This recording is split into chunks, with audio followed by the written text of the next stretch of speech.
Buenas, amigos do campo, sejam mais uma vez muito bem-vindos a mais um episódio aqui do nosso canal Dúvida Rural.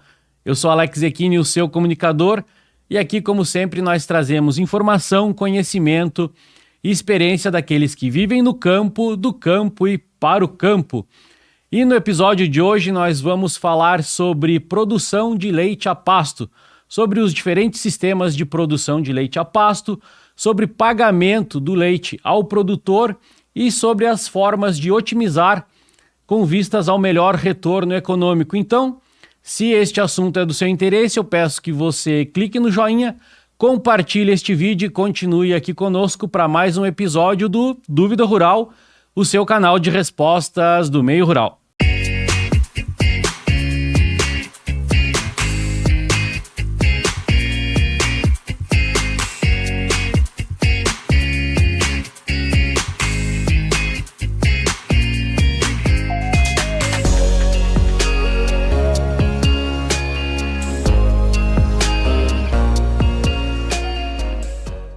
Muito bem, para conversar com a gente hoje sobre produção de leite a pasto, nós trouxemos aqui o Daniel Schmidt, ele que tem graduação em Medicina Veterinária pela Universidade do Estado de Santa Catarina, possui mestrado e doutorado em Ciência Animal também pela Universidade do Estado de Santa Catarina, é pós-doutor em Integração Lavoura-Pecuária pela Universidade Tecnológica Federal do Paraná e também tem pós-doutorado em Forragicultura pela Universidade do Estado de Santa Catarina.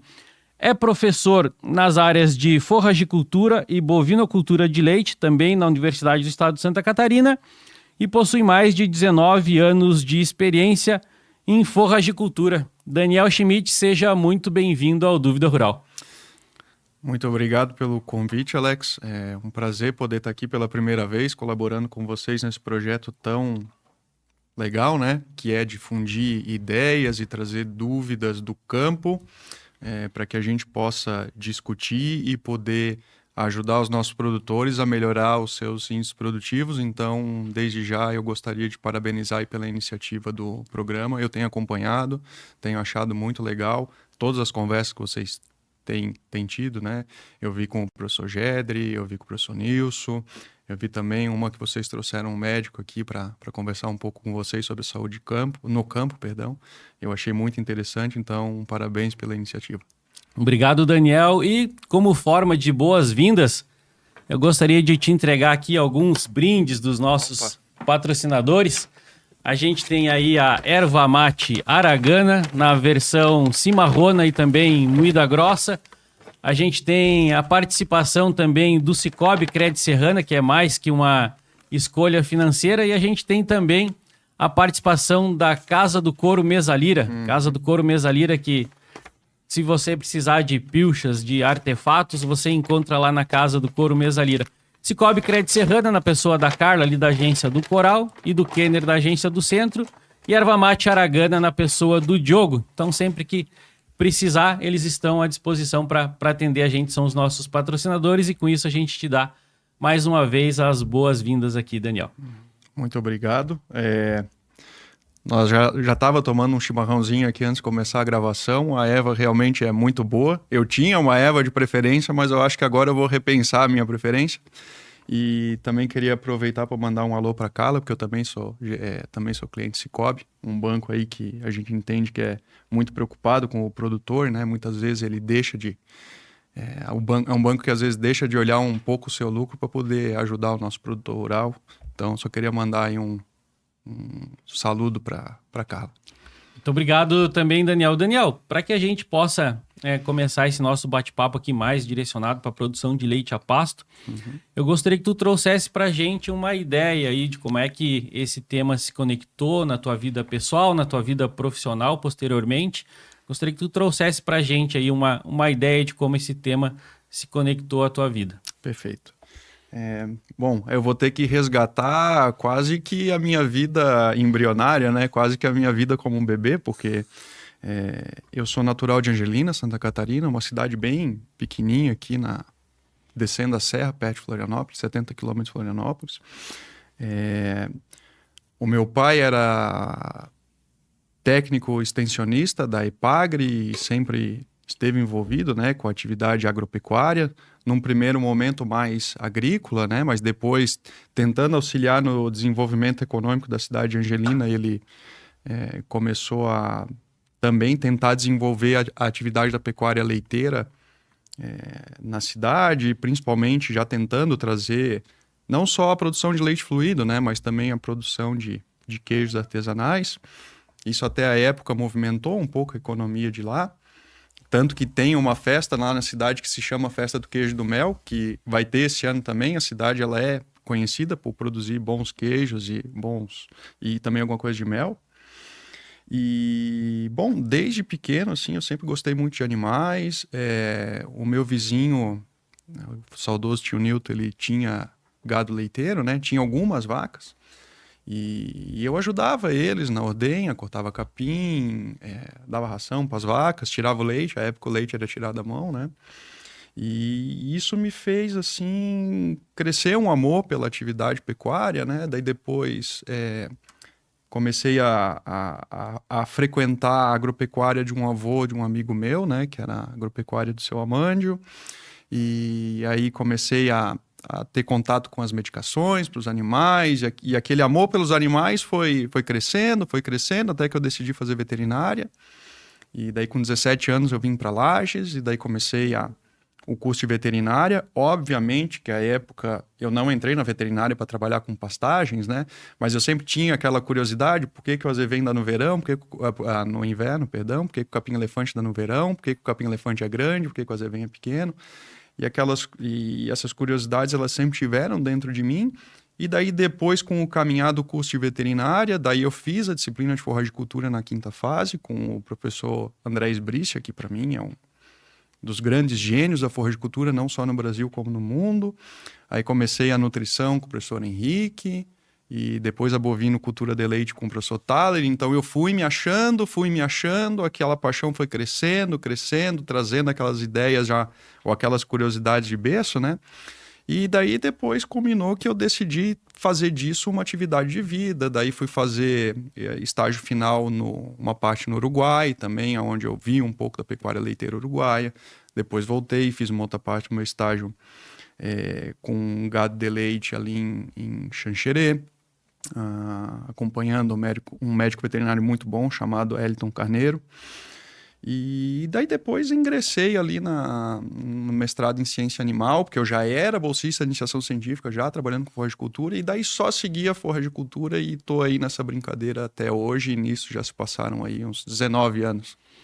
E é uma bela trajetória, né, Daniel? E essas trajetórias trazem para a gente uma experiência técnica, mas uma experiência profissional, uma experiência de vida também, né? Porque tu tem contato com os produtores e sempre que a gente tem contato com o produtor, a gente acaba absorvendo muito, né? Essa troca de conhecimento, ela é bastante intensa.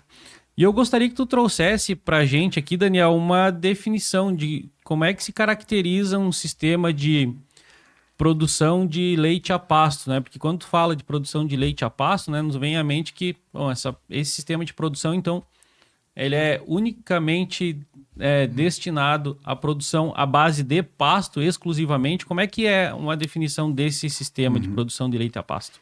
Essa é uma boa pergunta, Alex, até porque não há uma definição assim objetiva em livros que a gente pudesse trazer aqui para o produtor só lendo essa definição, né? Então, a gente tem trazido uma definição em disciplinas, palestras, etc., que a produção animal, a produção de leite a pasto, que é o contexto aqui do nosso podcast hoje, ela seria aquele sistema de produção aonde o principal recurso alimentar é a planta forrageira, é o pasto, tá? E quando eu digo principal recurso alimentar, isso é de maneira propositada. Por quê?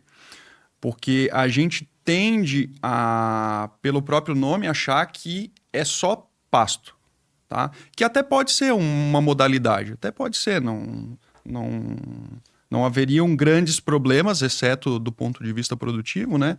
Mas não haveriam grandes problemas se a gente encerrasse só como sendo uma produção baseada só na utilização de pastagem. Mas Como a produção forrageira ela não é constante ao longo do ano e como o valor nutricional do pasto ele não é constante ao longo do ano,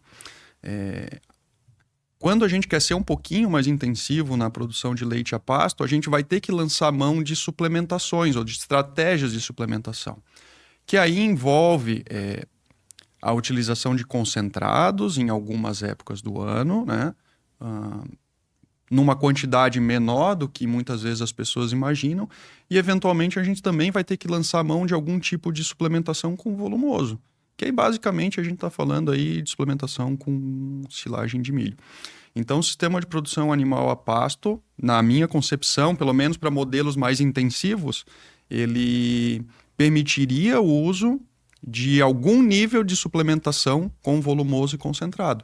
Mas certamente isso não passaria de metade da dieta, de metade da dieta para menos. Para menos. Então, majoritariamente pastagem, mas com um acompanhamento de suplementos. E imagino que isso tenha uma influência muito forte na produção.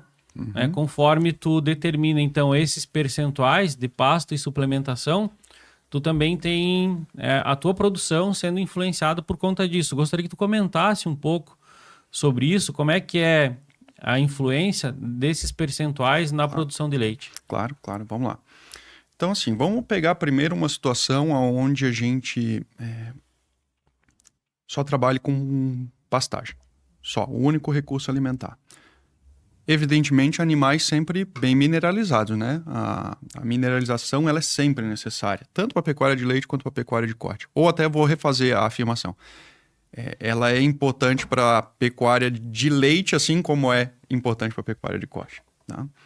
Então, assim, sistemas de produção de leite a pasto, exclusivamente a pasto, a depender do tipo de forrageira que a gente estiver trabalhando, elas nos permitem aí chegar em níveis produtivos de até mais ou menos aí 20 litros de leite por vaca, de média.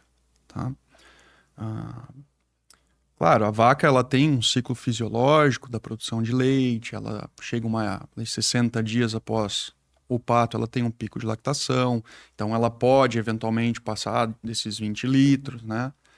Quando ela estiver próxima da secagem, talvez ela esteja produzindo 8 litros, 10 litros, mas na média de um ciclo de produção, o que a gente tem visto aí é que as pastagens conseguem manter uma média de produção leiteira de 20 litros. Tá? E quando a gente passa para sistemas suplementados, aí a gente fala em médias maiores de 20 litros, a depender do nível de suplementação. Quanto mais eu suplemento, a tendência é que a vaca produza cada vez mais. Claro que essa escalada na produção ela vai ter um teto que vai ser basicamente determinado pelo potencial genético da vaca, né? Não é uma escala linear que quanto mais concentrada eu vou dando, mais ela vai produzindo. Ela vai chegar num ponto em que ela já atingiu o seu máximo potencial genético, mas até esse ponto vai subindo. Agora, uma coisa que eu queria deixar claro desde já é que um sistema de produção de leite a pasto, mesmo que seja suplementado, ele dificilmente, para não dizer nunca, vai atingir o nível de produção de uma vaca confinada. Tá? Por diferentes razões, mas aqui eu vou trazer um elemento que é bastante sólido. O que acontece é que uma vaca a pasto, em muitas situações, ela não consegue ter o seu máximo potencial de consumo alcançado. Tá? Porque no pasto, nós temos atividades que são concorrentes com o tempo de pastejo. Então, uma vaca a pasto, ela tem que sair do piquete, vir para a sala de ordenha 2 ou 3 vezes por dia. Isso leva um tempo, e voltar leva um tempo.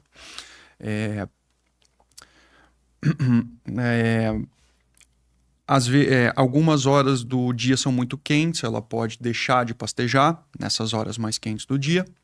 Enquanto no confinamento, eu tenho ambiência adequada, então não tem problema com temperatura, o tempo de deslocamento é muito menor.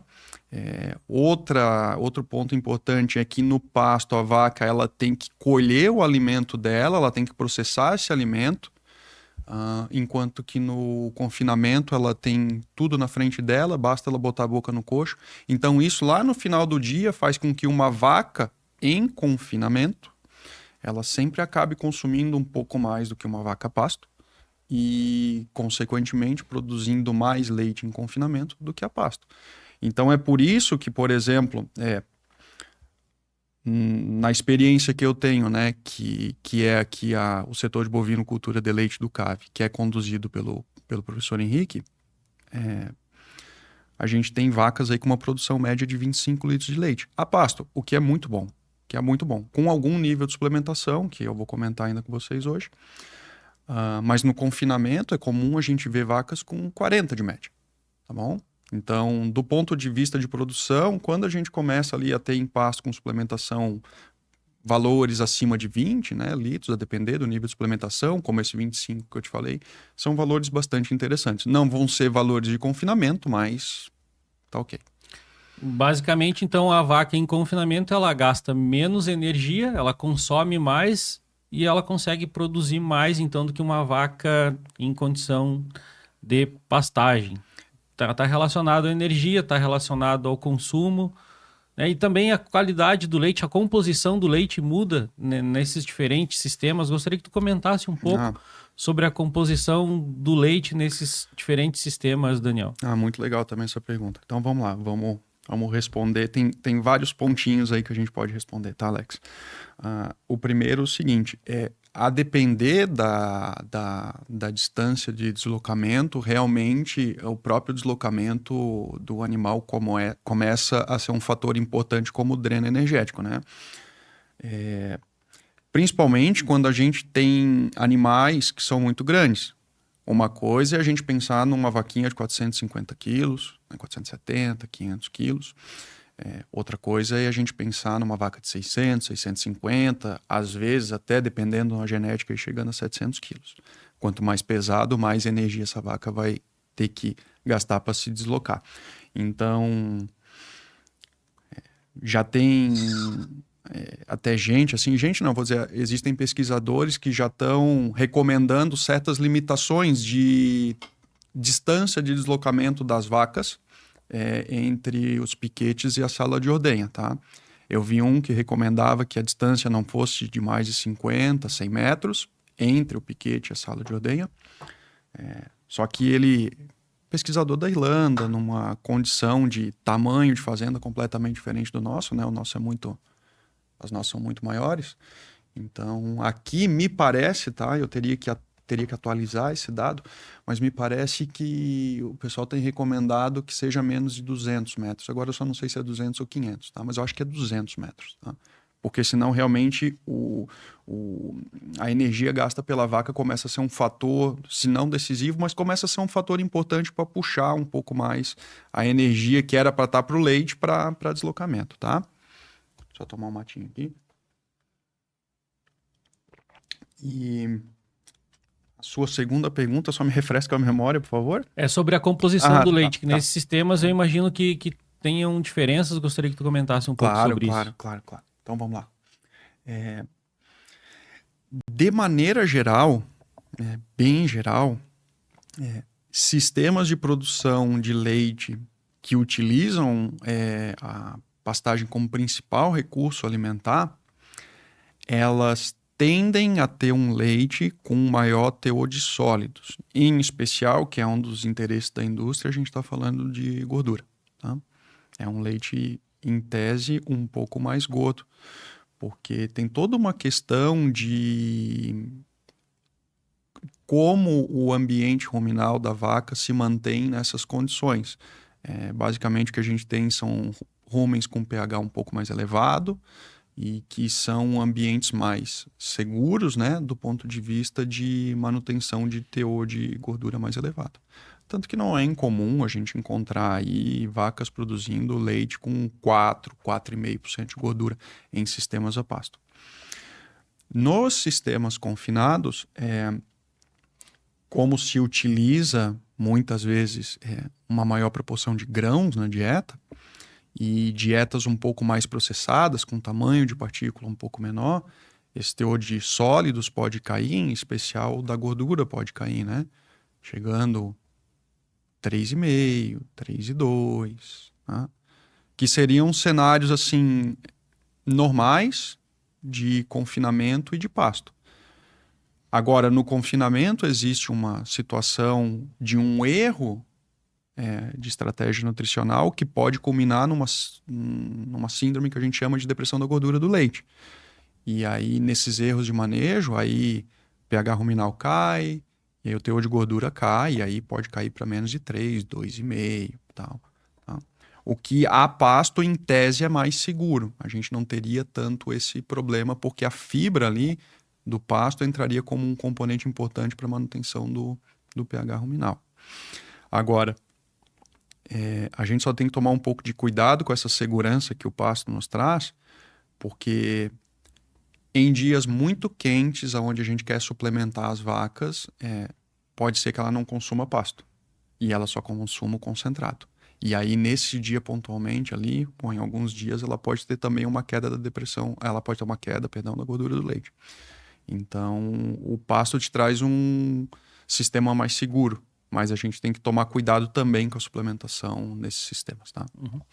E, Daniel, isso eu imagino que tenha uma relação direta com o que os laticínios pagam para o produtor. Uhum. Eu gostaria que tu trouxesse para a gente uma ideia dos fatores, das variáveis que o laticínio leva em consideração na hora de pagar para o produtor e, em cima dessas variáveis, se tem mais peso, né? O que o laticínio considera, né, como mais importante, né, para a qualidade do leite e o que pesa, né, no bolso do produtor rural, né, quando ele recebe o pagamento do leite, o que está influenciando nesse pagamento. Gostaria que tu trouxesse uma ideia para a gente dessas questões. Perfeito, perfeito.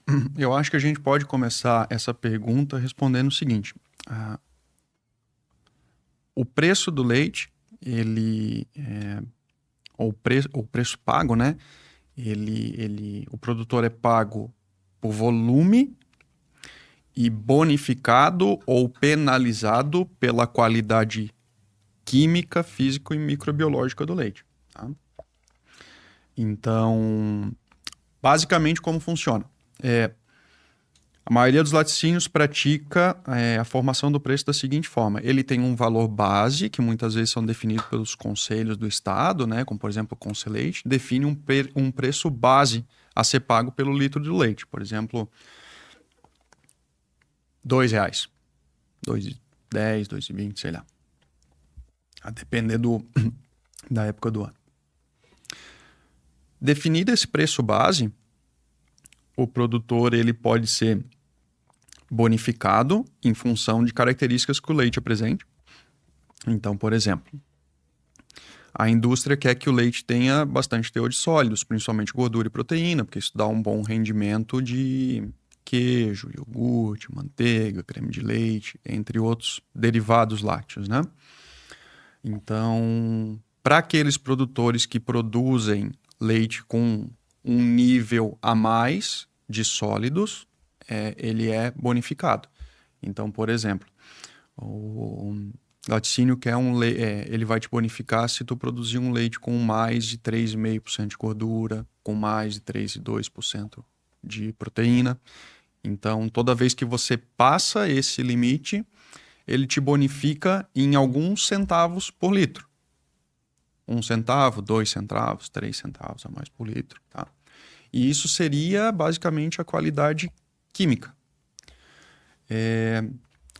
Na qualidade microbiológica, que é outro ponto importante, nós temos uma pressão de legislação para que o leite ele tenha uma boa qualidade microbiológica, portanto, uma baixa carga microbiológica.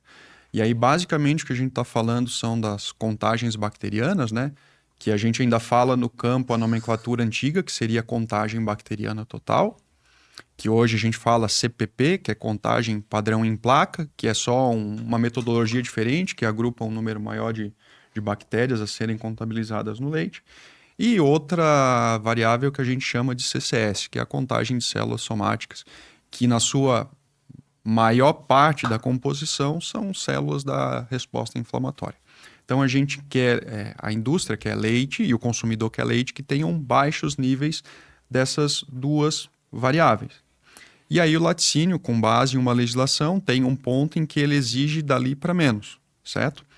Então, por exemplo, se a legislação exige 500 mil células somáticas, o laticínio pode dizer assim, eu vou te bonificar a partir do momento que tu me entregar um leite com menos de 200 mil células somáticas.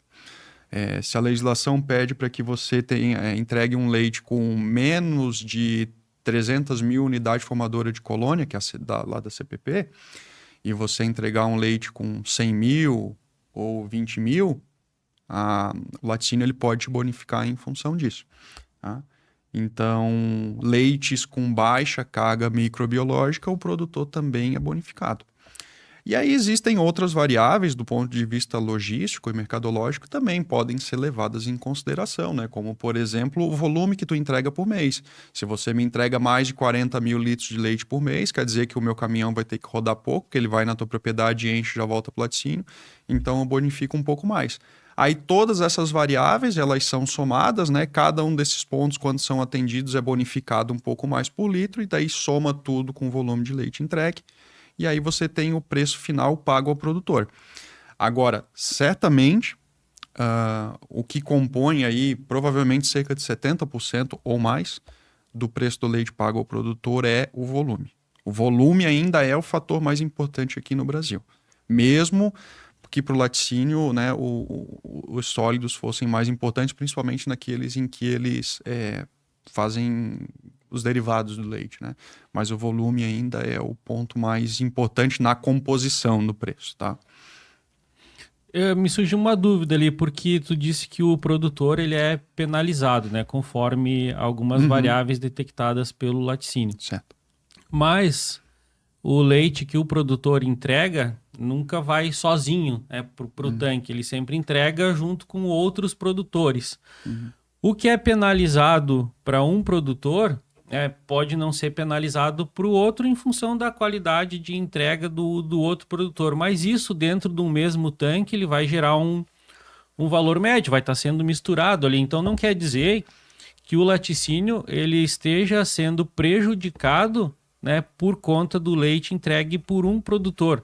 Gostaria que tu trouxesse um pouco dessa ideia, porque, assim, no meu ponto de vista, parece que o leite que é entregue, né, para o laticínio no tanque, junto com outros produtores, ele vai se misturando, formando uma média, e nem sempre o que é penalizado para o produtor é um prejuízo para o laticínio. Gostaria que tu trouxesse um pouco dessa ideia do leite que o produtor entrega junto com o demais e como é que esse leite chega para o laticínio. Perfeito.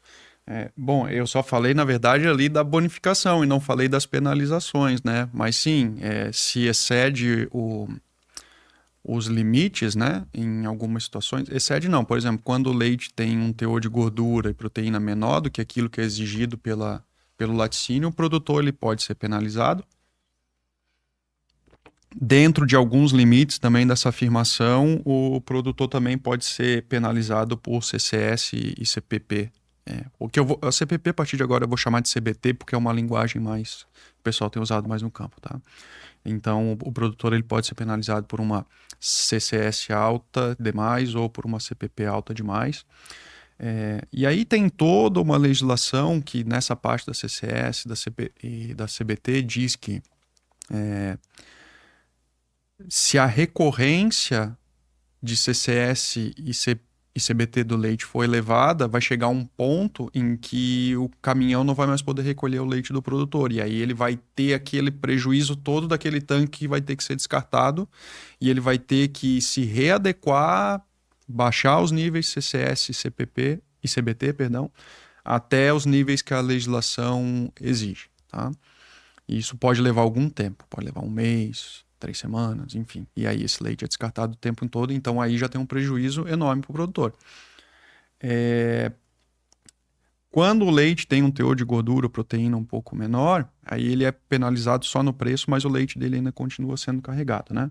E daí sim, aí existe a questão de que às vezes o produtor vai entregar o leite com uma contagem de CCS ou CBT um pouquinho mais elevada, em que ele vai ser penalizado, mas aí o outro produtor entrega um leite melhor, e daí quando os dois se juntam lá no tanque, há uma certa, né, diluição, então o laticínio é um pouco menos penalizado, né? Mas assim, de qualquer maneira, o laticínio ele tem que exigir, Alex, algum nível de qualidade microbiológica, por uma questão de segurança alimentar, porque ninguém quer tomar um leite com uma alta carga bacteriana, nem eu, nem você. E ao mesmo tempo, para o laticínio isso também não é interessante, porque isso reduz demais o rendimento deles em derivados, por exemplo, né? Então reduz o rendimento de queijo, pode reduzir um pouco a produção de manteiga e também reduz a duração do que a gente chama de vida de prateleira, que é a validade do produto. A validade às vezes cai. Então, por isso que a gente tem toda uma legislação e toda uma exigência e toda uma pressão aos produtores para que se entregue um leite com boa qualidade. Com boa qualidade e em grande quantidade, né? Exato. Tu falou ali que a produção, né, o nível de produção é um fator extremamente importante. Se a gente for trazer, então, essa variável para os sistemas de produção, a pasto e confinado, como é que tu pode determinar, como é que o produtor pode determinar, né, tendo que produzir bastante, de certa forma, produzir bastante com qualidade e tendo que identificar o sistema que melhor se adequa com ele, que seja o mais interessante. Como é que a gente pode pensar, então, em adequar um sistema que ele seja altamente produtivo e que tu ainda tenha um leite de boa qualidade? Boa qualidade. Perfeito. Agora nós vamos conversar bastante tempo sobre isso. Então vamos lá. Bom, primeiro assim que vamos começar da situação em que o produtor era extensivo e está começando a intensificar o seu nível de produção, tá? Quem é extensivo é sistema a pasto, mas é um a pasto mal feito, tá bom? Muita gente acha que o extensivo é tamanho de área. Não é tamanho de área, não é extensão de terra. É o quão especializado você é, tá? Você pode ter vastas extensões de terra e ser intensivo, que você usa muita tecnologia. E tecnologia que eu digo é conhecimento, não é só maquinário, adubo e por aí fora. E você pode ser um pequeno produtor e não usar muita tecnologia e ser extensivo. Então, não necessariamente é o tamanho da terra que define, né, o quão intensivo ou extensivo você é. E sim a adoção de tecnologia. Então, o produtor ele sai do extensivo e começa a vir para o intensivo. Ele começa a melhorar rebanho, começa a melhorar a mão de obra, começa a suplementar os animais, melhora a genética do animal. E aí ele vem para um sistema mais intensivo de produção de leite. Com isso, consequentemente, ele vai ter um aumento da produção leiteira. Tá? E num primeiro momento, ele vai poder continuar aumentando a produção na medida em que ele tenha comida para os animais. E a comida no sistema pasto ele vem de duas maneiras. Uma é a partir do próprio pasto. Então, se ele tem terra disponível para aumentar a área de pastagem, ele aumenta a área de pastagem e ele estimula uma melhor produção forrageira a partir de técnicas de manejo do pastejo, a partir de correção, adubação do solo, e com isso ele vai escalando a produção de alimento, né? Ele vai entrando com suplementação, isso vai aumentando a produção, só que para fins práticos, muitas vezes existe um limite operacional daquilo que os produtores podem continuar manejando a pasto e já considerar o confinamento. Então, assim, pelo menos nas minhas aulas, é um número assim, mais de percepção do que propriamente de livro, como geralmente a maioria das propriedades rurais, eles trabalham com 2 ordenhas por dia, trabalham com algum nível de suplementação, apresentam algumas horas quentes no dia, e como a mão de obra são geralmente 2 pessoas, porque a mão de obra familiar geralmente é o casal que trabalha, o que eu tenho dito, pelo menos nas minhas aulas, é que até umas 60 vacas é possível você trabalhar com elas a pasto desde que você tenha área, tá? Mas a partir do momento em que você começa a trabalhar com mais de 60 vacas, aí o tempo começa a ser um fator importante, tá? Porque é mais vaca para alimentar, mais vaca para ordenhar, mais vaca para buscar no pasto, mais vaca para levar no pasto. E a partir desse número, talvez fosse interessante começar a pensar em confinar. O problema de confinar é que o investimento inicial seria muito alto, tá? Eu fiz um levantamento esses dias atrás e os valores giravam em torno desde R$ 2.800 por vaca até R$ 5.000 por vaca para você levantar um galpão de compost, barn ou de freestyle, tá? E depois a diferença entre os dois, claro que existe um monte de diferença, mas a diferença dos dois teria também diferença no custo. O custo de implantação não seria tão diferente quanto o custo de manutenção, tá? Aí, eu não me lembro agora os valores de manutenção, mas aí o compost barn, por incrível que pareça, ele tem um custo de manutenção um pouquinho maior que o freestyle, tá? Porque tu tem uma reposição de cama ali, tu tem que fazer de tempo em tempo e isso envolve algum custo. Coisa que no freestyle esse custo de reposição de cama, de manutenção de cama é um pouco menor, se os dois forem bem feitos, tá? Eu gostaria que tu trouxesse um pouco pra gente a diferença desses dois sistemas, né? Para aqueles que estão nos acompanhando, que querem refrescar a memória, entender um pouco mais sobre essas 2 formas de sistemas. Legal. Então, assim, Alex, antes de eu responder a tua pergunta, eu vou te dizer assim, nós podemos combinar de fazer um novo encontro para falar só sobre isso, porque tem muita coisa para falar e muita coisa bacana. Mas para que o nosso amigo produtor ele tenha pelo menos uma noção, né, para aqueles que nunca viram, né, os dois tipos de sistemas, o sistema freestyle e o compost barn, eles são hoje os 2 principais modelos de confinamento que a gente vê, pelo menos aqui no estado. E no modelo compost barn, a gente utiliza sistema de cama coletiva, onde as vacas têm acesso a todo o galpão e elas vão escolher aonde elas vão deitar. E essa cama ela é feita de material orgânico. E esse material orgânico ele é necessário junto de outros pontos, né? Ou de outras variáveis, para que ocorra a compostagem das fezes na própria cama. Por isso é compost. Compost vem de compostagem. E o freestyle também é um sistema de criação coletiva de vacas, mas aí com baias individuais, aonde as vacas elas têm acesso à baia que ela quiser ali dentro do galpão e ela vai deitar nessa cama. Essa cama ela pode ser feita de diferentes materiais, ela pode ser feita de material orgânico, como serragem ou maravalha, mas ela também pode ser feita de areia, coisa que no compost barn não pode, ou ela pode ser feita de colchões sintéticos, ou com a combinação de 2 desses, tá? Só que a cama ela tem que ser projetada de tal maneira que só dê o conforto de a vaca apenas deitar na cama. Ela só pode deitar na cama. Ela não pode defecar e urinar na cama. E toda vez que ela levanta, toda a cama é desenhada de tal maneira, com barras, etc., de maneira tal que quando a vaca levanta, ela dá 2 passos para trás, ou 1 passo para trás, e já cai com os pés num corredor que é cimentado. E ali ela vai depositar suas dejeções, que daí vão ser tiradas do galpão e vão ser processadas. Ela pode ser processada para a produção de energia, fertilizante, ou até mesmo, por incrível que pareça, após passar por um processamento, ela pode ser utilizada, as fezes pode ser utilizada como o próprio material da cama das vacas. Isso é interessante. Só que é um material que já é tratado. Agora, de fato, no freestyle, a vaca não pode urinar nem defecar na cama.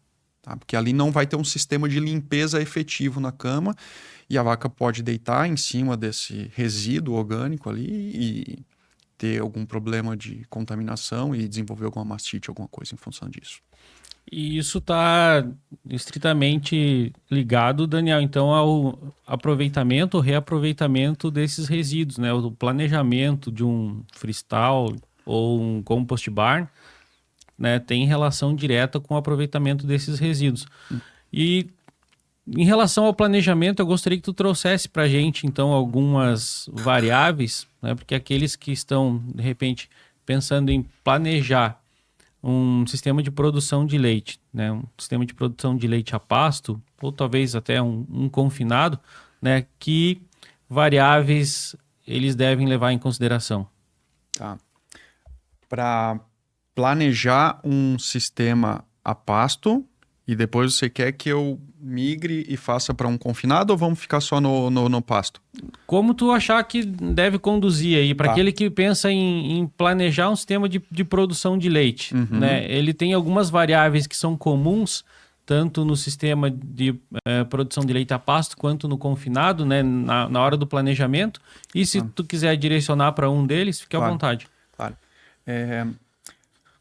É assim, Alex, eles são sistemas que, quando a gente confina a vaca, a gente está pensando em otimizar a produção animal quase que exclusivamente por indivíduo, tá? Quando a gente pensa em produção animal a pasto, a gente está pensando em maximizar a produção de leite um pouco por indivíduo, mas também pode ser pelo número de indivíduos, de modo que a gente fala em produção de leite por hectare, para medir eficiência, né? Então, assim, evidentemente existem variáveis que são comuns aos dois sistemas, né? A gente almeja sempre níveis altos de gordura, proteína, sempre tentar maximizar o máximo possível a produção, etc. Mas assim, quando a gente vai medir a eficiência só de um manejo, né, ou de um sistema em confinamento, a gente vai olhar média de produção de leite das vacas, né? A 40 em diante é um ótimo valor, a depender, né, do investimento feito. Vai olhar o DEL, que são os dias em lactação das vacas. Então a gente tem uma produção de leite quase que constante ao longo do ano, com alguma oscilação, mas ela é quase constante ao longo do ano. Então a gente tenta manter os DEL ali entre 120, 150 dias, a depender do confinamento. E aí, no sistema pasto, aí muitas vezes a gente começa a olhar outros índices. Por exemplo, a gente poderia falar da produção média por vaca, ficar em 25 litros, mas a gente pode falar em produção de leite por hectare. Né? Quanto que está produzindo? 6 mil litros, 10 mil litros, 12 mil litros, 15 mil litros. De modo que, deixa eu só puxar umas folhinhas aqui,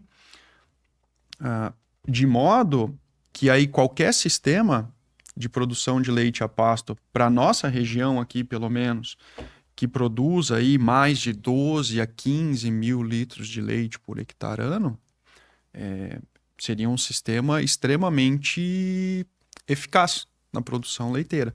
O que equivaleria aí de 2 a 3 vacas produzindo aí 25 litros de leite de média, de novo, tá? Só que veja, eu não falei em dias de lactação. Por quê? Porque muitos dos sistemas eles acabam tendo uma produção de leite um pouco mais concentrada, um pouco mais estacional. Porque a gente tenta aqui na nossa região concentrar os partos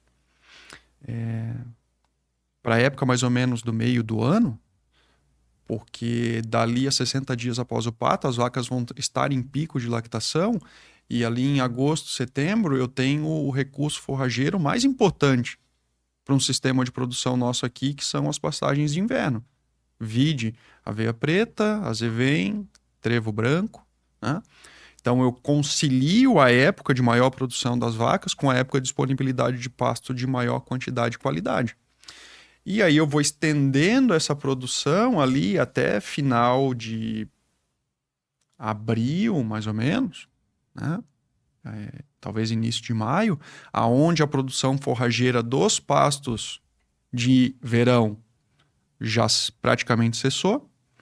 E aí eu não tenho ainda a produção das forrageiras de inverno. Então eu tenho um período ali de vazio forrageiro, onde provavelmente eu vou ter poucas vacas na produção de leite ou nenhuma vaca se você adotar uma produção ainda mais estacional.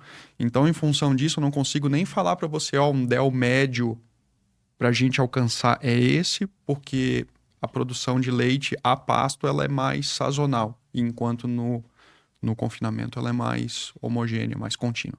Tá?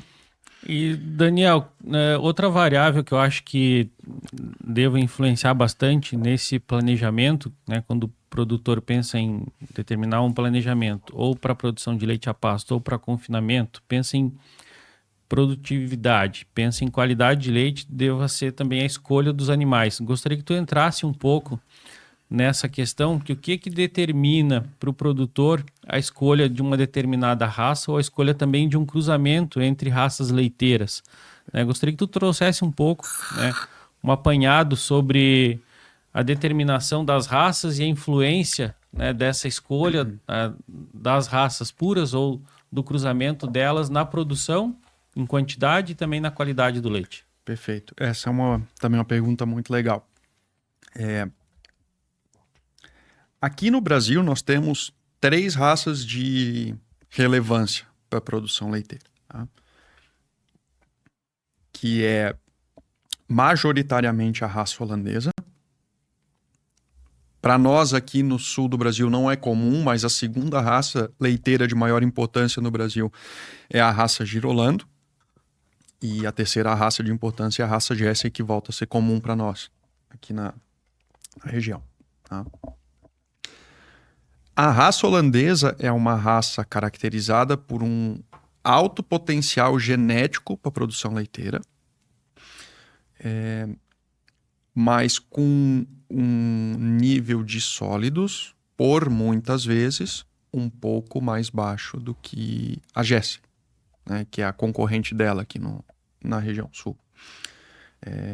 Essa diferença já foi maior e hoje, com a evolução genética, tem se tornado um pouco menor em termos de concentração de sólidos.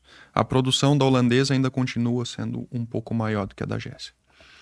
A raça Jersey, ela é caracterizada por uma produção de leite um pouquinho menor, mas com maior teor de sólidos, principalmente gordura e proteína.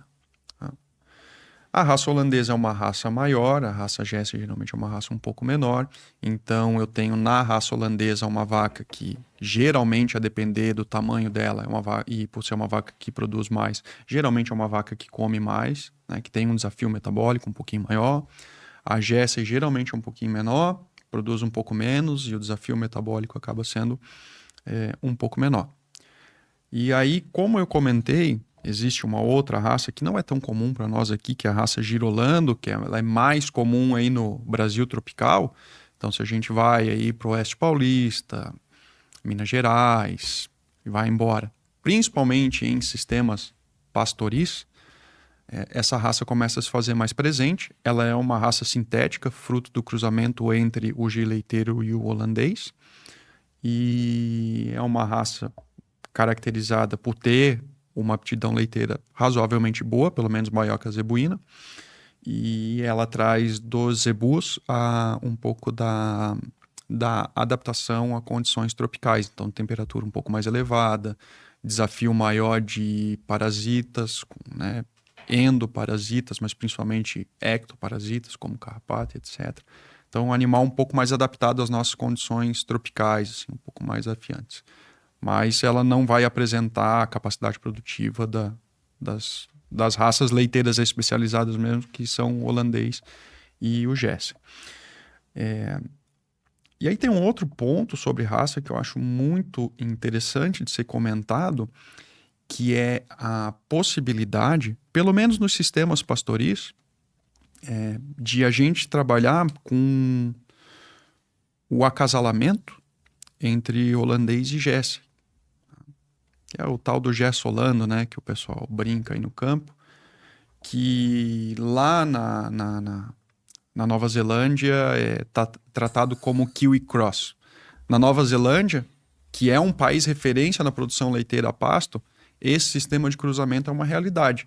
50% mais ou menos do rebanho leiteiro neozelandês é constituído pela raça, pelo cruzamento entre essas raças, e tem se demonstrado há décadas como sendo o grupo de vacas mais rentável do ponto de vista econômico. Essa ideia tem sido trazida para o Brasil. O professor Thaler ali do CAV advoga muito em favor dela, e eu também, me agrada muito esse tipo de acasalamento. As vacas ali da universidade, elas são cruzamentos holandês e Jersey em algum grau de cruzamento. E aí você trabalha explorando o que a gente diz que é a complementariedade, um pouco de heterose, de duas raças que casam boa produção, com um bom teor de sólidos, com facilidade de parto, com maior vida produtiva. Tu vai somando características boas de cada uma das raças, de maneira que essa possibilidade de acasalamento tem se mostrado também muito interessante do ponto de vista zootécnico e econômico para nós aqui também. E esse grupamento racial, perdão. E esse sistema de acasalamento eu acho que tinha que ser levado mais em consideração aqui nos nossos sistemas de produção de leite a pasto, nos sistemas intensivos de produção de leite a pasto. E essa composição que tu fala do Gersolando, aí ela vem então proveniente de um rebanho de vacas holandesas, né, através de uma inseminação de touros Jerseys, né, para gerar uma F1 Gersolanda. E como é que tu dá sequência depois nesse rebanho, Daniel? Né? Tu traz de novo uma dessas raças ou como é que tu consegue manter esse rebanho depois homogêneo na sequência? Então, evidentemente que você pode trabalhar também com um touro holandês em cima de vaca Jersey. Você só tem que, pelo menos na minha opinião, tomar um pouco de cuidado para que, ao escolher um touro holandês para botar em cima de uma vaca Jersey, que você olhe no catálogo ou pergunte para a pessoa que está ali apresentando para você o catálogo de touros, que você escolha touros que sabidamente geram filhas que têm facilidade de parto. Não que a filha depois seja uma boa mãe parideira, mas sim que quando essa bezerra nascer, ela não nasça com muito grande, dando problema de parto. Isso daí o técnico vai orientar você muito bem, caso você não saiba.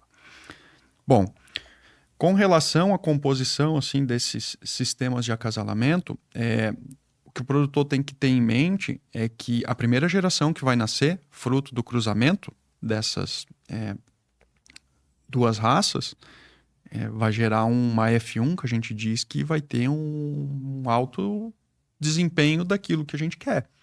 E a partir do momento que a gente escolher fazer a F2, né, ou seja, pegar essa cruza e colocar um outro touro em cima, a gente já não vai ter todos os benefícios que a gente tinha na F1. Então, se o produtor quiser tentar elevar um pouquinho o volume de leite, ele escolhe um holandês. Se ele quiser continuar pensando em teor de sólidos, vida produtiva, ele vai para o Jersey. E aí ele vai compondo os acasalamentos ao longo do tempo e para a formação do rebanho por caminho que ele quiser.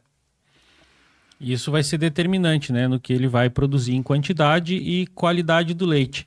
Exatamente. E outro fator que eu acho que também deva estar incluso nessa programação, nesse planejamento, é a composição da pastagem. Gostaria que tu trouxesse um pouco sobre isso também, porque aí tu escolheu o rebanho, determinou o cruzamento, né, tu tem que ter esse planejamento de pastagem, que eu acredito que talvez venha... Quero que tu responda pra gente se vem antes do planejamento dos animais, vem depois. Como é que entra esse planejamento da pastagem no planejamento de produção de leite? Tá. Vamos lá. As duas coisas elas vão caminhar num primeiro momento de maneira concomitante, né? A bem da verdade é que assim, vai ser difícil a gente ver um produtor confinado voltando para o pasto, né? Então, se isso acontecesse, a gente teria que fazer de maneira concomitante. A gente teria que começar a pensar em mudar um pouco a genética dos animais, né? Porque a vaca confinada geralmente é uma vaca maior, geralmente as vacas confinadas são holandesas e tal. Então a gente teria que diminuir ao longo das gerações, né? Ou moldar a morfologia das vacas ao longo das gerações, mas ao mesmo tempo já está utilizando o pasto. Na verdade, o que a gente tem é que geralmente os produtores eles saem daqueles modelos extensivos, onde não tem padrão racial, onde não tem uma pastagem bem definida, e aí eles vão começar a melhorar tudo isso. Que também vai ocorrer de maneira concomitante, tá? Mas, bom, eu penso que sempre que tu melhora a pastagem, tu sempre vai ter um retorno econômico mais imediato. Porque se você emprenha uma vaca hoje e fizer tudo certo, essa vaca vai levar 2 anos, essa bezerra vai levar 2 anos para ser uma vaca de leite. Então, o retorno econômico levaria um pouco mais de tempo. Quando você melhora uma pastagem, você planta agora, daqui a 60 dias você já tem ela e você já começa a colher algum retorno. Tá? Então, se eu tivesse que optar por uma das duas, eu optaria primeiro por melhorar a pastagem. Embora, volto a dizer, eu acho que as coisas elas têm que ocorrer de maneira concomitante. Tá? Aqui para nossa região, eu penso que uma boa estratégia pastoril seria você trabalhar com as clássicas, né? Aveia, azevém e trevo durante inverno, primavera. Para aquelas fazendas onde não se faz grandes áreas de lavoura, talvez até o azevém poderia ser uma cultivar de ciclo longo, uma dessas tetraploides que o pessoal tem utilizado. Se for área de lavoura, automaticamente essa área vai ter que ser cedida para a lavoura cedo e daí talvez não valeria a pena, a gente teria que trabalhar com forrageiras, né, de ciclo mais precoce, portanto diploides. Nas forrageiras de verão, a gente tem as anuais, que são interessantes, como o milheto e o sorgo, mas a gente pode pensar em bases perenes, para não ter que ficar trabalhando a área e o solo o ano inteiro. E aí, assim, de base perene para nós aqui, eu acho que boas forrageiras, aonde é possível trabalhar, são aí o Tifton, o Gigs. Uma outra planta que as pessoas não têm trabalhado muito aqui, que eu acho que é fenomenal, é o capim-quicuio. Também é a planta forrageira que a gente tem utilizado ali no CAV. E daí, com essa base perene, a gente poderia sobressemear as espécies de inverno. Tá? Mas nada impediria também de utilizar alguma cultura perene de inverno, mas aí tu teria um desafiozinho a mais de manejo. Tá? E para além disso, o produtor não pode esquecer que ele sempre vai precisar ter um pedaço de terra durante o verão destinado a produção de milho para silagem e eventualmente até para grão, né? Porque a suplementação, mesmo nessa malha forrageira, ela vai se fazer necessária, provavelmente a gente já vai falar daqui a pouco sobre isso, mas ela se faz necessária. Silagem de milho e milho a gente consegue produzir na própria propriedade, só vai ocupar a terra durante um tempo. A soja é um pouquinho mais complicada, porque a soja, para fazer o farelo de soja, ela tem que passar por um processo de beneficiamento que a gente não tem como fazer em nível de propriedade. Então, talvez esse seja o alimento que tenha que ser importado para dentro da fazenda e todos os outros a gente pode produzir ali dentro, até tornando o sistema mais autossustentável, né? O que é muito interessante. Não do ponto de vista ecológico, essa autossustentabilidade que eu estou trazendo nem é do ponto de vista ecológico, que também daria para a gente falar. Mas eu estou falando do ponto de vista econômico. É mais barato, né? Produzir na própria propriedade. Então, acho que o produtor tem que levar isso em consideração também. De toda sorte, essas culturas de verão que concorrem com as áreas de pastagem, de toda sorte, as plantas forrageiras no verão, elas têm uma capacidade produtiva que geralmente é um pouquinho maior. Elas têm uma capacidade de suporte um pouquinho maior. Então a gente consegue trabalhar com lotações um pouco maiores e acaba cedendo área para a produção dessas culturas de verão. Ademais, quando a gente faz um planejamento de estação de acasalamento, né, parição, etc., no verão já é uma época em que as vacas estão reduzindo a sua produção leiteira. Como é quente, elas são dependentes de uma maior suplementação com concentrado e com volumoso no coxo. Então isso tudo faz com que a gente acaba tendo uma maior disponibilidade de áreas para cultivo de culturas de verão, sem que haja algum problema de disponibilidade de área de pastagem para as nossas vacas. E, Daniel, o produtor, né, quando ele faz esse planejamento, ele também se planeja de alguma forma em ser produtivo o ano inteiro, porque quando tu fala com um produtor de leite, né, é muito comum que tu ouça dele, eu sou produtor de leite, então tu imagina que para mim não tem dia santo, não tem chuva, não tem sol, não tem domingo, não tem feriado, todo dia, o ano inteiro. Como é que tu enxerga esse sistema produtivo, tendo que ser produtivo o ano inteiro? E que estratégias o produtor utiliza hoje e o que o produtor poderia lançar mão para que ele possa otimizar, ou trazer novas estratégias para se manter produtivo o ano inteiro? Perfeito. Bom, vamos pegar o exemplo lá da produção de leite a partir da agricultura familiar, né? Que é o casal que trabalha. Vamos começar por esses, porque eu acho que é esses que a gente mais tem que ajudar, né? Um fator muito desestimulante a esse tipo de produtor é a completa ausência de férias. E o bem-estar no campo, eu acho que hoje é uma coisa que a gente tem que levar em consideração. Dito isto, eu acho que a gente pode se aproveitar de uma questão que é nos trazida pela natureza para tentar trazer um pouco de conforto para o produtor. Aonde eu quero chegar com isso? Final de abril, todo maio e às vezes boa parte de junho, o que a gente não tem é pasto. E é tudo o que a gente quer utilizar para baratear o custo de produção. Tá? E ao mesmo tempo, a gente quer ter as vacas passando pelo pico de lactação lá em final de junho, julho, agosto, lá para frente, né? Que são as épocas onde a gente tem, setembro, acho que junho é muito cedo, perdão, que são a época que a gente tem os picos de produção das forrageiras de inverno. Para que a gente tenha as vacas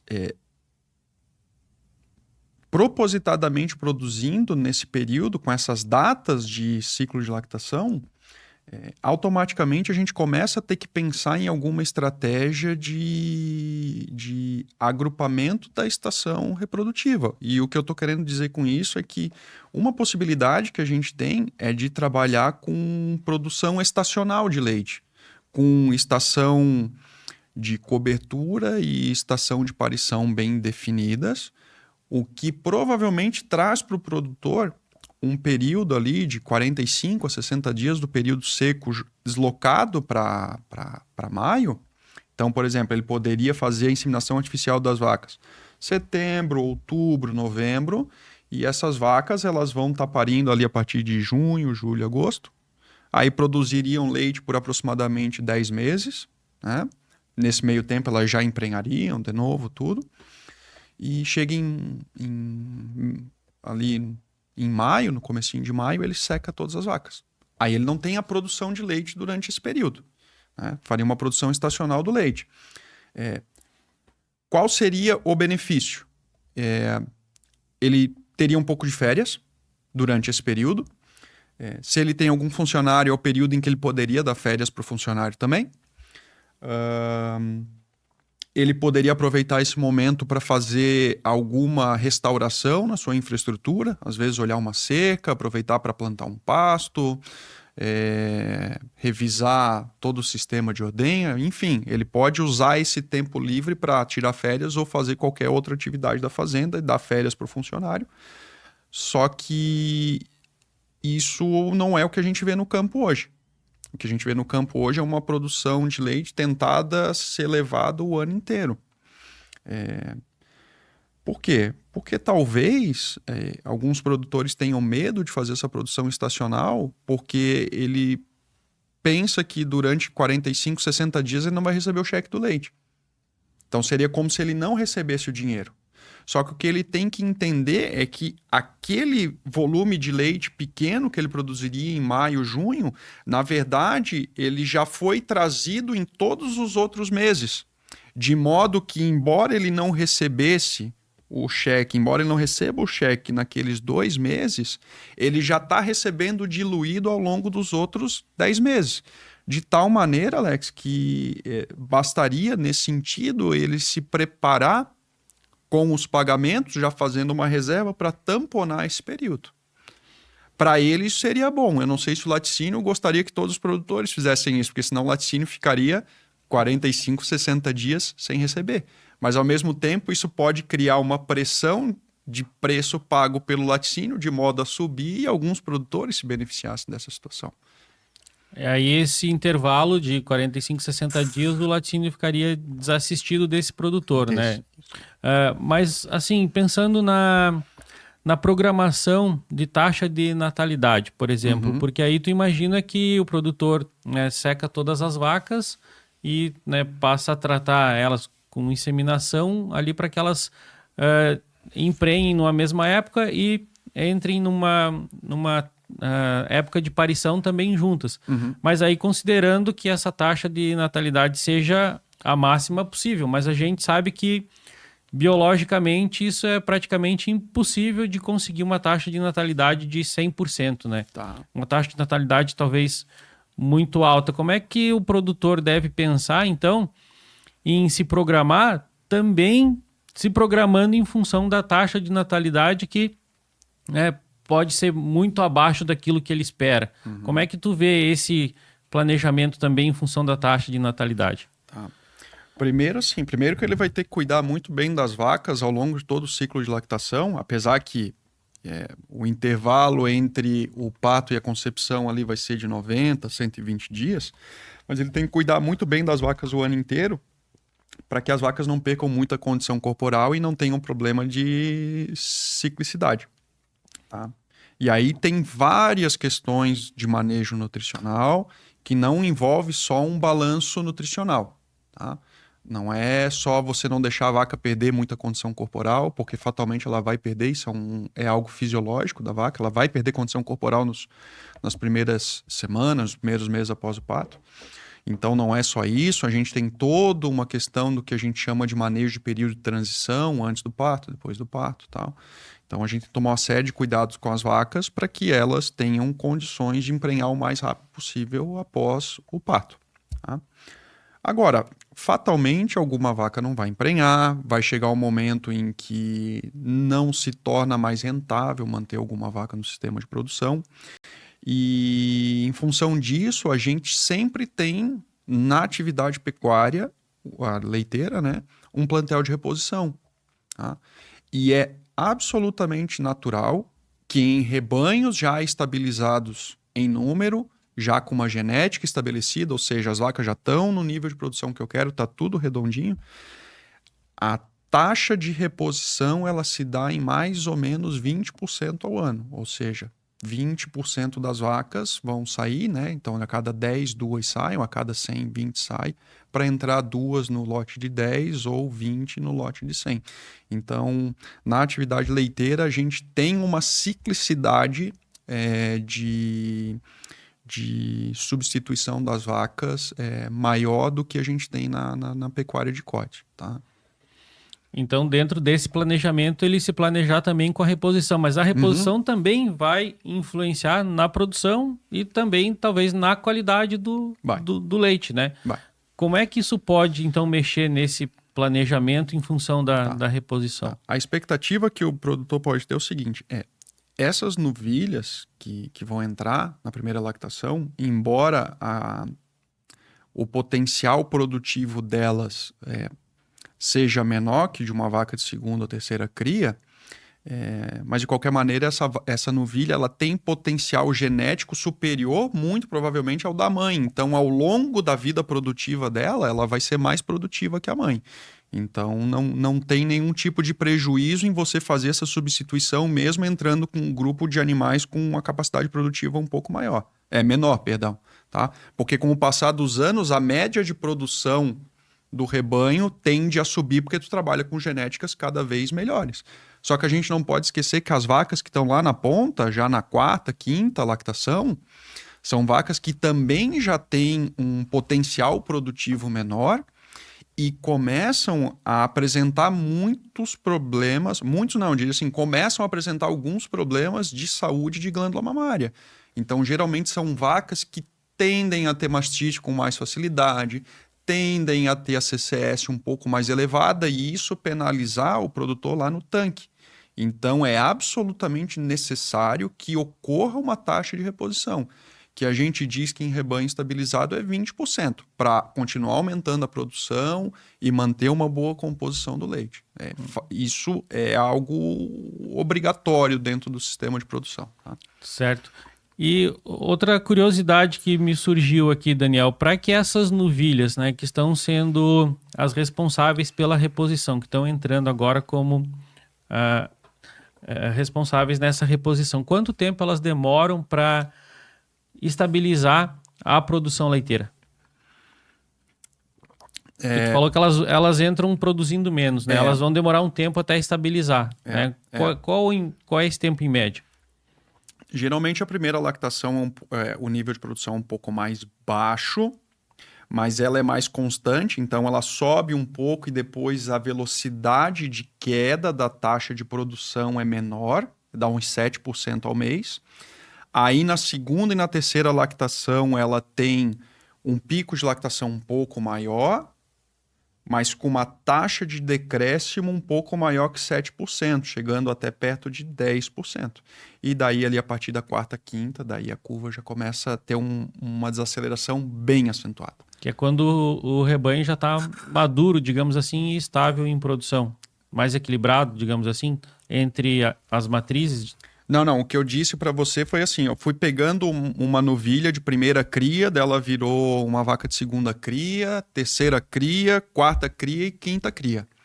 A primeira cria, ela vai subir um pouco a produção de leite, ela não vai ter uma produção de leite tão alta igual na segunda e na terceira, mas a queda é mais gradual, 7% ao mês.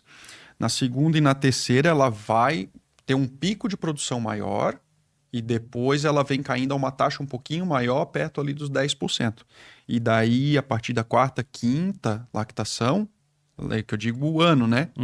Aí ela pica, não necessariamente já é tão alta igual as lactações anteriores e a queda é mais rápida. A queda é mais acentuada. A queda é mais acentuada. Por isso que não adianta. Fatalmente, de tempo em tempo, a gente tem que trocar as vacas. Porque cai produção, porque a genética já não é tão boa como era de antigamente. A gente diz que a evolução genética hoje na pecuária leiteira, ela é de mais ou menos 60 litros por lactação. A cada geração, a cada nova geração, a cada ano, 60 litros de leite a mais. Tá? Isso é um valor aproximado com base em modelos, mas não foge muito disso. Tá? Isso mais para o holandês. O Jesse ele teve um atrasinho, mas agora já está começando a voltar ao normal. Então, o que eu disse para você é basicamente assim, um mesmo animal ao longo da vida produtiva dela. Né? Muito bem. Para você que está nos acompanhando neste bate-papo aqui com o Daniel Schmidt, a gente está falando sobre produção de leite a pasto, sobre os diferentes sistemas de produção, sobre pagamento do leite, sobre como o produtor pode se utilizar de estratégias para otimizar a sua produção leiteira. Eu peço que você se inscreva no nosso canal, ative as notificações e continue nos acompanhando para os próximos episódios. E Daniel, chegando aqui para um bloco final aqui dessa nossa entrevista, desse nosso bate-papo, eu gostaria que tu trouxesse para a gente algumas considerações finais, alguns apontamentos que tu considera ainda extremamente importantes para que aquele que produz leite a pasto, né, tome um pouco mais de atenção, aqueles que estão pensando em entrar nessa atividade ou aqueles que já estão maduros nessa atividade. Gostaria que tu trouxesse um pouco de pontos importantes aqui para que o produtor possa tomar atenção. Tá. Nossa, eu acho que eu vou precisar de mais 1 hora agora para falar dos pontos importantes. Já deu 1 hora e 15 minutos, mas a conversa tá boa, ainda principalmente que tem um chimarrão bom junto, né? Eu teria mais um monte de coisas para falar. Mas assim, vamos lá, vamos pegar alguns pontos importantes. Vamos pensar primeiro do ponto de vista nutricional, tá? Acho que esse é um ponto importante que a gente ainda não comentou. Quando nós temos as nossas vacas numa pastagem de inverno, o nível proteico dessas pastagens seguramente já quase que atende tudo aquilo que a vaca precisa. E isso pode ser um pouco paradoxal, porque uma prática que a gente vê no campo é que essa época em que as vacas estão produzindo muito leite, etc., mesmo nesse espaço de boa qualidade, é que muitas vezes o produtor acaba trabalhando com suplementos com alto teor proteico, 18, 20, 22% de proteína bruta. Só que a proteína do pasto, quando bem manejada e a vaca já tem um consumo relativamente adequado, essa proteína que vem do concentrado, ela é uma proteína em excesso, que pode até não fazer tão mal para a vaca, mas a proteína é a fração mais cara da dieta, de modo que aquilo ali vai ser metabolizado, excretado pela vaca. Vai aparecer alguma coisa no leite, como nitrogênio ureico no leite, mas o produtor vai estar gastando muito dinheiro com isso. O que eu quero trazer de mensagem para o produtor é que muitas vezes no inverno, quando ele tem uma boa pastagem, bem manejada, com uma boa oferta por animal, o que a gente precisa não é uma suplementação proteica, é uma suplementação energética. E aqui eu estou falando basicamente de milho moído, com alguma coisinha só de farelo de soja, mas é basicamente milho, concentrado energético. As vacas ali do CAV, elas, por exemplo, recebem 4 quilos, mais ou menos, durante o inverno, 4 quilos por dia de uma mistura de milho e sorgo com 1 quilo de farelo de soja. O que dá uma ração aí, provavelmente, um concentrado, né, um suplemento, provavelmente aí com 12, 14% de proteína, o que é muito abaixo do que é praticado no campo, né?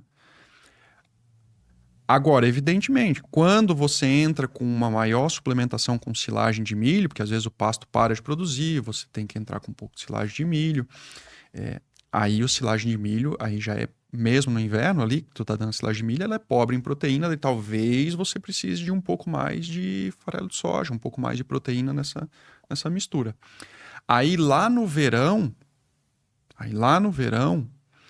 o pasto não tem um teor de proteína tão próximo daquilo que a vaca precisa. Aí sim, aí a gente pode pensar em trabalhar com uma dieta com um pouco mais de concentrado e concentrado proteico, e você vai precisar trabalhar também com silagem de milho. Então, nessas épocas aí, tudo bem.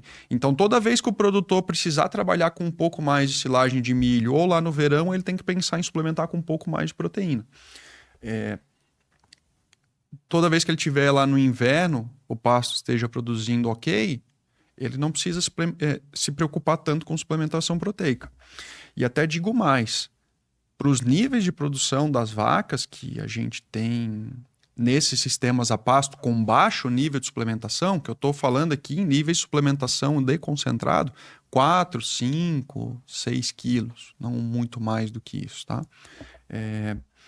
Para esses níveis de suplementação com essas pastagens, a gente pensa em ter vacas aí produzindo em média 25 litros de leite. E essas vacas, elas não necessitam de outras estratégias suplementares mirabolantes. E o que eu estou querendo dizer com isso, assim, por exemplo, aminoácido protegido. Não vou falar qual aminoácido, não vou falar qual a marca, tal. Para algumas situações, Sim, para vaca confinada tem uma suplementação com um aminoácido protegido que eu acho extremamente importante e eu falo a favor dela. Mas em pastagem, para os nossos baixos níveis produtivos, a proteína nem o aminoácido que vai compor aquela dieta para aquele nível de produção é limitante. De modo que a suplementação acaba se tornando muito mais simples do que aquilo que a gente imagina, tá? Então, esse é um ponto assim que do ponto de vista nutricional, eu acho que é muito relevante de a gente levar em consideração na hora de conceber e planejar um sistema de produção de leite a pasto. Outro ponto que a gente tem que levar em consideração é que tipo de animal a gente vai trabalhar nesse sistema. Como nós vamos trabalhar em pastagens, a gente tem que trabalhar com animais com morfologia para pastagem. Então, a não ser que tu trabalhe com muita suplementação, que não é o caso que a gente está querendo propor aqui para o produtor, a gente tem que trabalhar com animais mais leves. É por isso que muita gente acaba trabalhando com a gersinha no pasto e com a holandesa no confinamento. Mas você pode comprar genéticas holandesas de menor tamanho, principalmente as genéticas aí que vêm da Europa, alguma coisa que vem de Nova Zelândia. Ou a gente pode trabalhar com cruzamento holandês e Jersey para tentar diminuir um pouco o tamanho desses animais também. A definição das estações de cobertura e parição é outro ponto importante dentro do planejamento. Eu acho que a produção de leite a pasto ela tem que ser mais sazonal mesmo, para poder explorar o maior potencial produtivo das vacas na época que a gente tem maior pasto, a maior quantidade de pasto em quantidade e qualidade. E aí, com base nisso tudo, o produtor ele tem que a cada ano, quando começa o ciclo de produção, ele tem que se programar. Ele tem que se programar com data de semeadura de pasto, data em que ele vai usar pasto, data que ele não vai usar pasto, quando que ele vai usar adubo, quanto que ele vai usar de adubo, quando que ele vai usar concentrado, quanto que ele vai utilizar de concentrado, quando ele vai utilizar silagem, quanto que ele vai utilizar silagem. Então ele vai ter que ter o planejamento daquele ano produtivo para que ele possa fazer adquirir, né, todo o material que precisa, desenhar a produção, enfim. Só que esse calendário que ele vai ter, a todo momento ele vai ter que estar revendo também.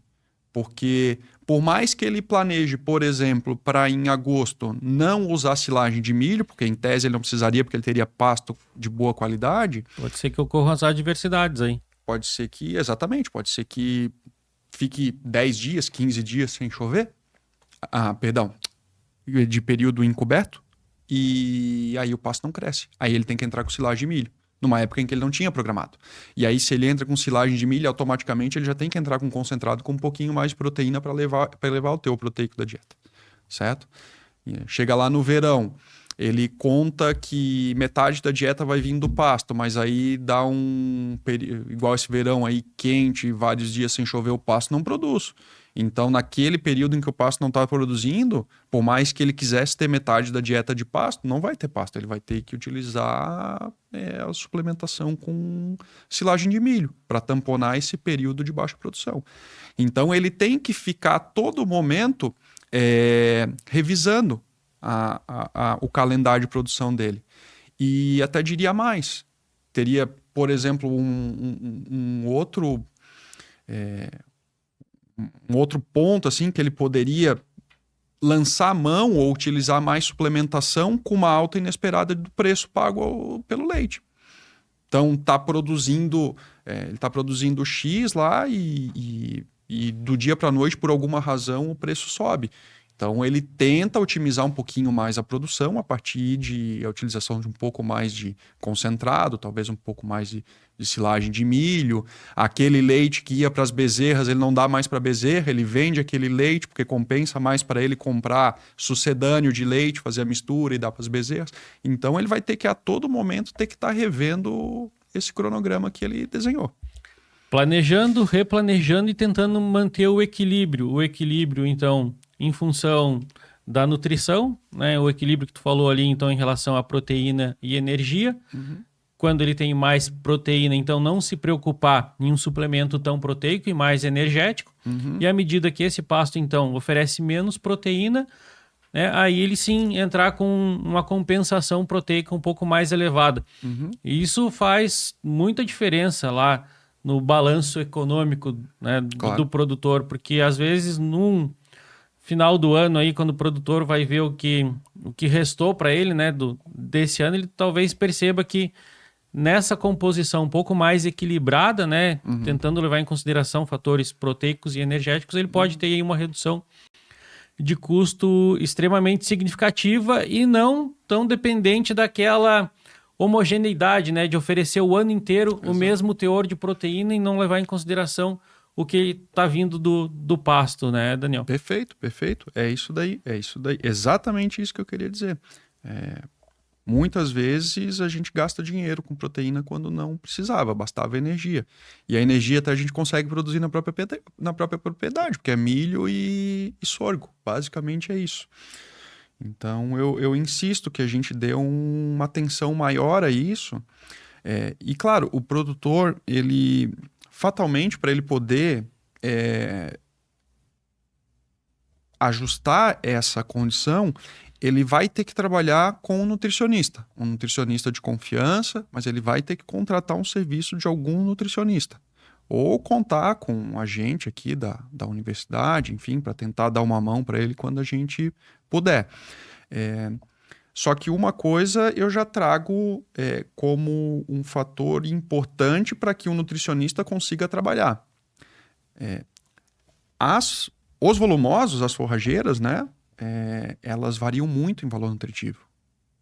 Então, para um mesmo pasto em 2 locais completamente diferentes, você vai ter teores proteicos diferentes. Então, uma análise bromatológica dos pastos, da silagem, o produtor vai ter que ter a cabeça aberta para aceitar que seja feita, para que a gente consiga ter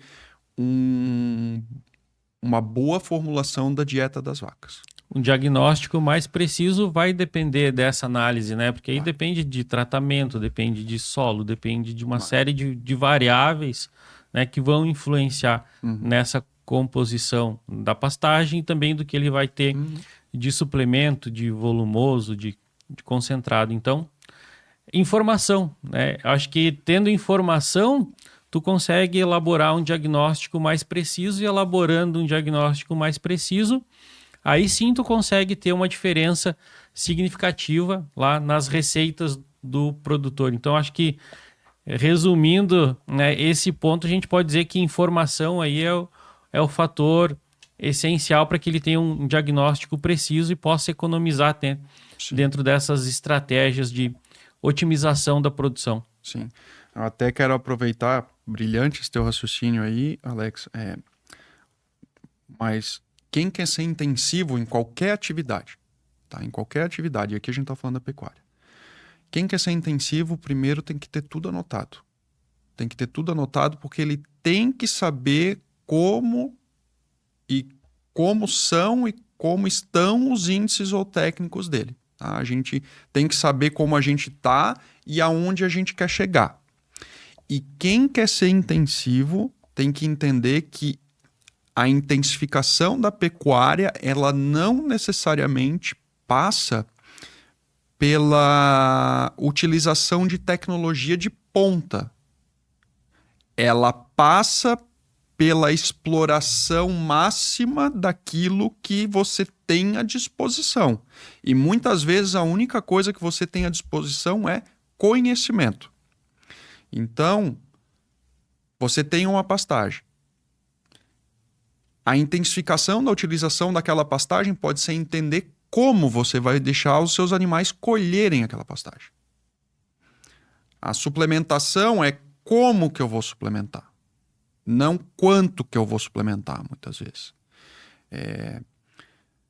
Tipo de forrageira, você precisa sair trocando? Não necessariamente, às vezes só ajustando a colheita da forragem, ajeitando o nível de suplementação, você já consegue impulsionar os seus resultados produtivos de modo que você passa a ser mais intensivo.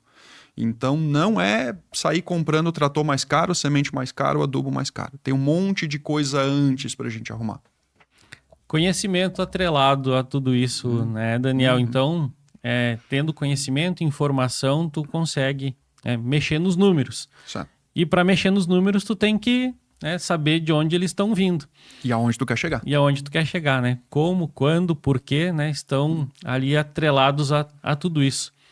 E em relação a isso, eu gostaria de te agradecer mais uma vez aqui pela tua presença, por trazer o teu conhecimento para que a gente pudesse repassar esse conhecimento para aqueles que nos acompanham, né? Para que a gente pudesse, então, ter essa troca de conhecimento, de experiência, né? E de informação trazida por ti. Eu te agradeço mais uma vez pela tua presença aqui.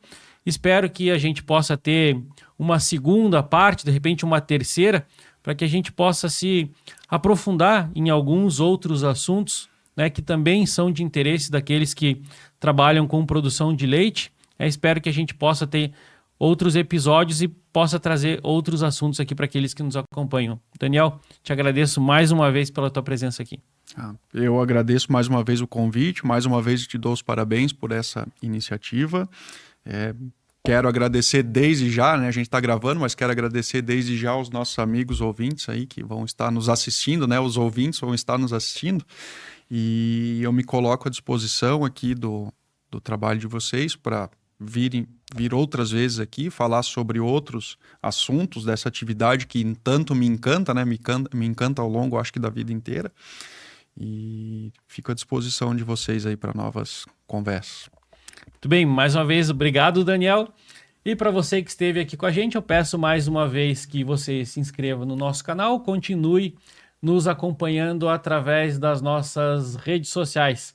Em breve, então, teremos mais alguns episódios falando sobre produção de leite a pasto, talvez trazendo também a produção de leite em confinamento, né, com suas variáveis um pouco mais aprofundadas. Eu peço que você continue com a gente para os próximos episódios. Foi mais uma vez um prazer, uma imensa satisfação poder trazer um assunto de extrema relevância para quem vive no campo, do campo e para o campo. Um abraço e até o próximo episódio.